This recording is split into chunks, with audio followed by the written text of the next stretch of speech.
Hey, what's going on YouTube? This your boy Baby Boy, and today I am going to bring you a video breaking down how the yokai abilities work in the beta. So I've pretty much done the beta. I've completed the two missions that seem story necessary, and then there's the one Twilight mission. Again, that's not necessary. Twilight missions aren't story related typically. So I'm just gonna show you how the yokai abilities work since I have a good number of them. So we're just gonna go ahead and get started. So this one here, this is the NK Soul Core. So you transform, you throw the spear, and you do damage. So when you hit a target, this is what happens. Jump up and you hurt their health and their stamina.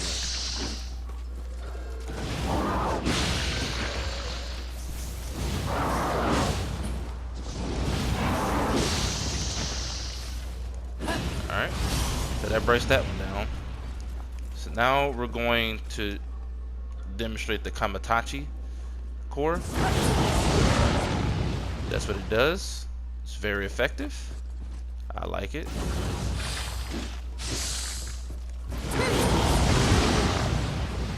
As you can see, it hits a lot. And yeah, so the thing to keep in mind about yokai abilities is that they do health and stamina damage to yokai and humans alike.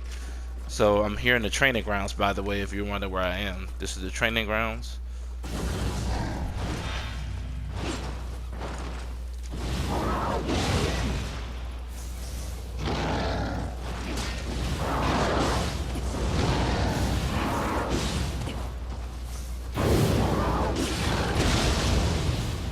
So just trying to whittle it down here. So as you can see, like I said, it does health and stamina damage.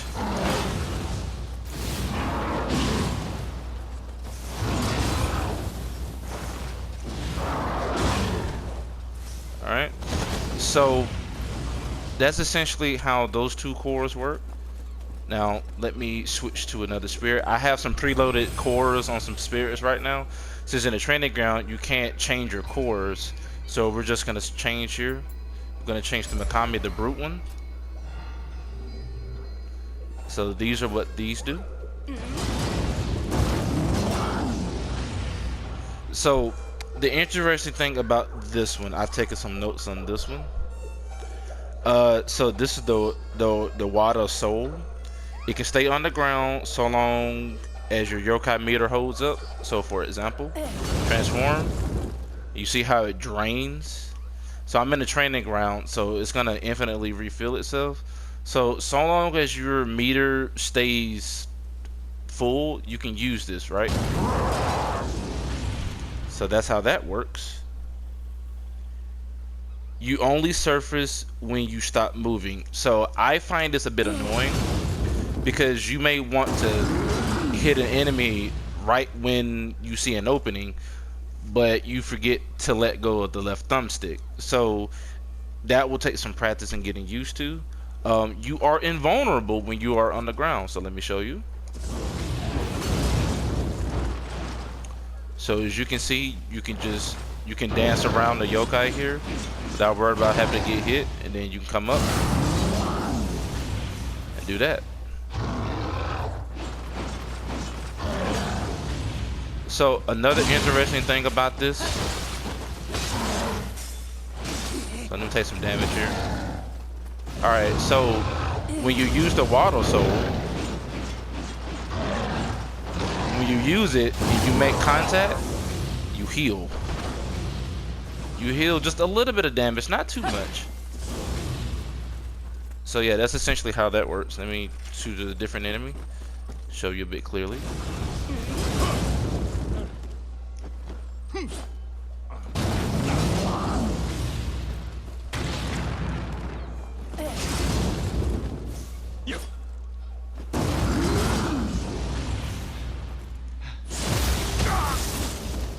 Alright, so that's how it works for that one.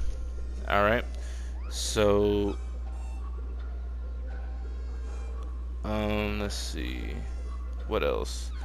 So in my earlier tinkering with this, it was healing me unhit. So I'm guessing that it's a chance that it'll heal you. So we look at it. So there must be something about its stats must indicate that it heals you on hit. So I managed to get it to proc a few times earlier, but I'm assuming that that's a very passive ability of this core. So take that for what you will. And so now we're going to change to the other one. So this one here,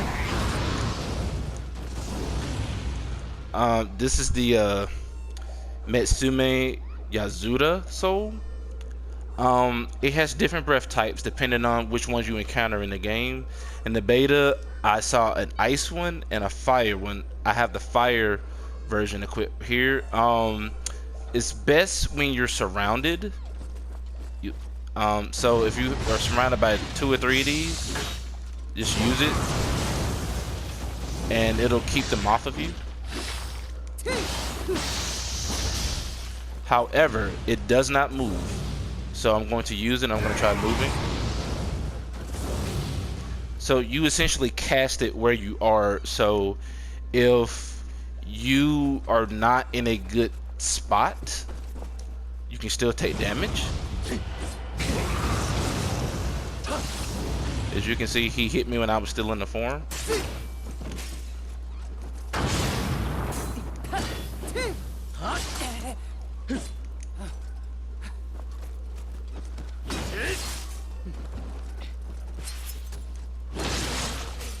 Alright. So that's how that core works. Make sure I've gone over my notes here. Alright, we're going to switch to another core here. To another spirit. Alright, so we're going to go to the Pharaoh one. This one was shown earlier. So the square ability is called the Yamamba. You will encounter this yokai relatively early in the beta. So a couple of things about this one. It only attacks in a straight line, and you actually travel to where the yokai goes. So if I'm here in this blood splatter and point in this direction, I wind up over here. So it's about maybe 5-6 meters that you travel. Not too bad, but it can be dangerous if your targeting isn't solid. It has a slow startup, so the animation where he clicks the knives together, that has to finish before the attack actually comes out. Also, if you are being obstructed by a pillar or something, it can whiff.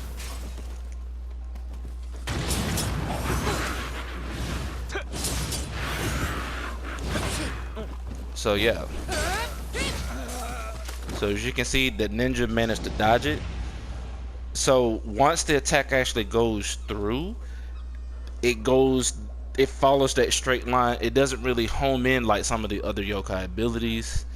And as you saw when I casted it, regardless if it hits anything, you get an attack buff, and that lasts for about I say about maybe 10 seconds.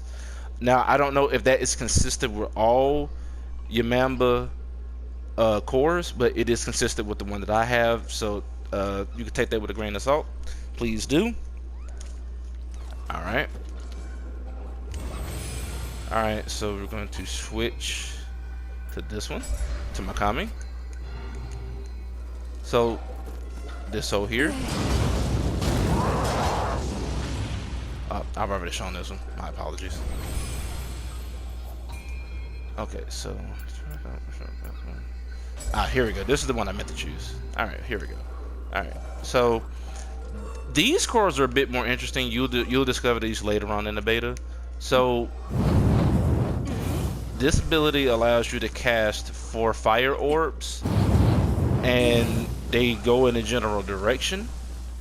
However, if you are fighting and you are locked on, they will accelerate towards the enemy.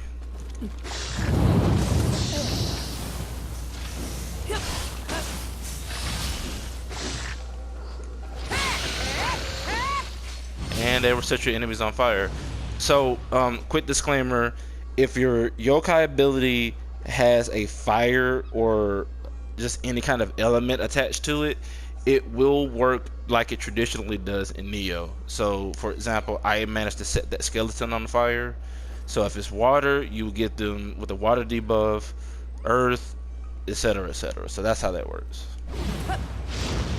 So, this core here.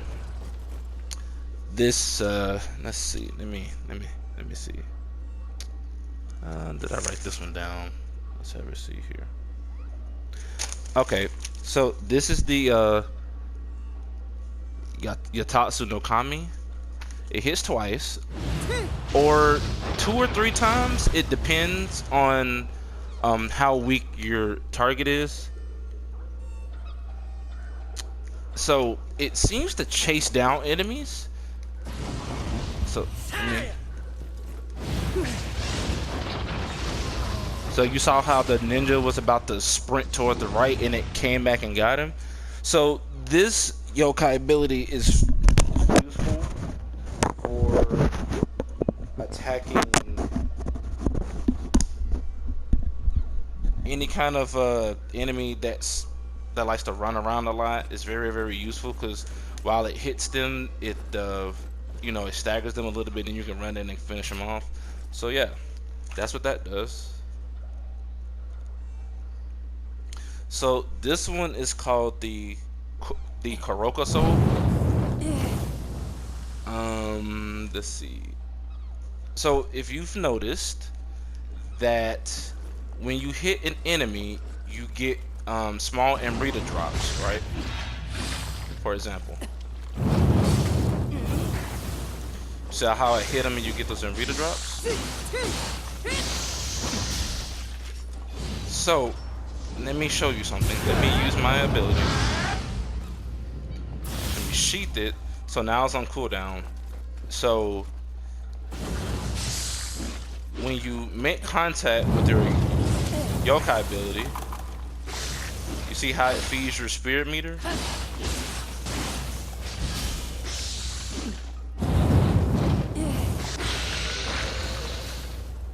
It actually feeds your meter. So ideally, the way that you're supposed to fight, it seems in this game, is that you use your yokai abilities during regular combat while you use your regular weapons to build up your yokai meter, which is the purple bar there.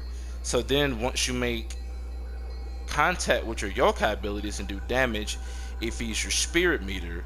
If it feeds your spirit meter consistently, then you can transform more often. So that's essentially how the flow is supposed to go. I only just realized that now when I was tinkering around here in the training room. So keep that in mind when you are trying to get really, really good at what you're doing. So let's see. I think we covered everything. Let's see. 3. Alright, so I missed one. So I'm gonna show you the one-legged fury. So this one is called Ippon Datara. So you saw how fast that was? Ippon Datara's one-legged fury can be used as a counterattack. It's very, very, very, very fast on startup. It's practically instant. So a few notes about this. It leaves behind a ring of fire on the ground, and it can ignite enemies. And the best thing about it does not burn you. So keep that in mind when using it. It's very, very effective. Alright, so I'm gonna go over a few more things here. I'm sure the video is getting kind of long at this point. Alright, so the bar on the left of the ability icons, the smaller red meters there, they seem to indicate how many times it can be used before needing to charge. And so it looks like some of the stronger ones tend to have 1 bar, and the weaker ones have 2. Now I don't know if those meters change at all with rank, but we'll have to see in the full game. Of course, your abilities feed your yokai meter here. So every time you use a yokai ability, it drains your purple meter. If you drain it completely, then both abilities go on cooldown, of course. Let's see. So with that being said, they pull from the same source, and let's see. So attacking using the counter burst and any other action that relates to actual combat charges the purple meter. Um, so every yokai ability that I've tested and shown, it seems to target the enemy's ki pool. That's for enemies and yokai. If your enemy's ki pool is low / stamina, use an ability to drop it to 0, and then you can go in for the grapple. It's very, very good for those weapons that have grapple bonuses, or for like adachi, spears, things of that nature. It's very, very effective against those. And so yeah, we are going to call it a day here, and I will be posting more videos as I discover stuff. And the next video is going to be how the yokai abilities work in of themselves. Now that I'm out of the other tutorial, and now that I'm actually able to use stuff, I will show you how they work outside of that. So like, comment, subscribe, leave a comment if you want to see anything specific, and I'll holler at you later. Peace.